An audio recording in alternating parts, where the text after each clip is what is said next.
If you want a higher chance of getting those sweet, soft Kailh switches, this is it. I'm Real Gion and welcome to the channel.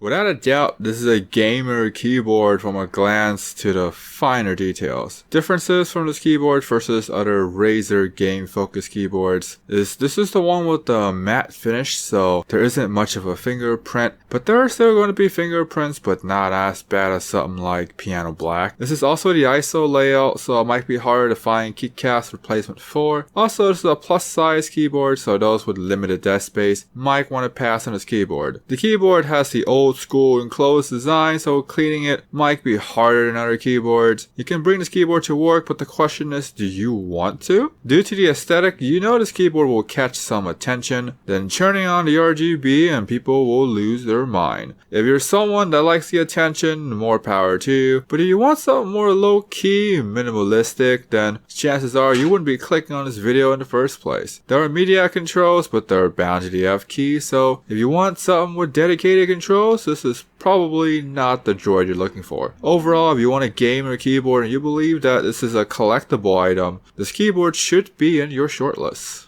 This keyboard has the soft Kailh switches, but they have the Razer logo, so I think this is either the second batch or where they wanted to remove the Kailh logo because of the reputation. This was a long time ago when Kailh used to be of a lower quality switch and people have lots of issue with the switch. Now I think Kailh is a legitimate force in the mechanical keyboard switch industry because they have their own custom switches instead of just making cherry clone switches. In terms of feel, these are soft blue switches that I really want back then before I was introduced to the wonders that is the optical blue that's in my current daily driver. The keyboard feels good to the touch, but after using the optical blue switches, these feel kind of stiff. Then again, I'm spoiled by optical blue switches. Besides that, these are a joy to type on. I would definitely recommend this switch if you like the MX Blue but you're looking for something lighter to type on. Here's what the keyboard sounds like.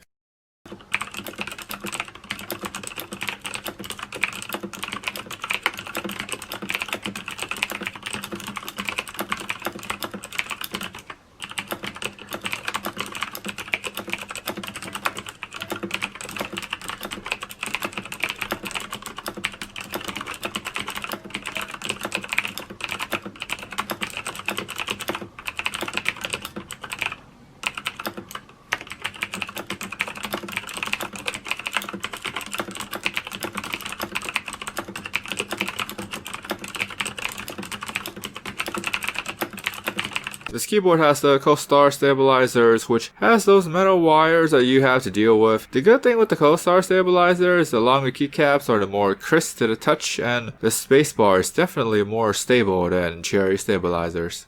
They use the typical thin ABS keycaps that are prone to fingerprints and can in theory break easily compared to something like PBT keycaps. This is something that you had to deal with because this is an older keyboard and they used these keycaps back then. Now I think most mainstream stuff is offering PBT caps for the additional price.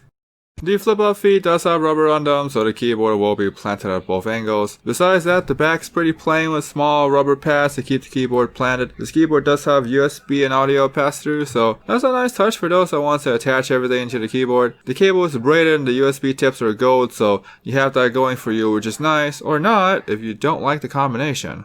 Razer now is that their new software support older hardware. So what this means is that even though this is an older Chroma device, the new software will recognize this device and you get the new lighting features like fire and starlight. So I think this is really cool because this shows that they actually care about their old fans and they don't leave them in the dust when it comes to making new software. This is actually really freaking awesome because those that have the OG Chroma keyboard can still get the new updates and get the new profile. This is really awesome because I remember Corsair doing the same thing. I have a old-ish K70 RGB and the new software still works on it. I think this is really cool and I'm hoping that all mainstream manufacturers are doing the same thing.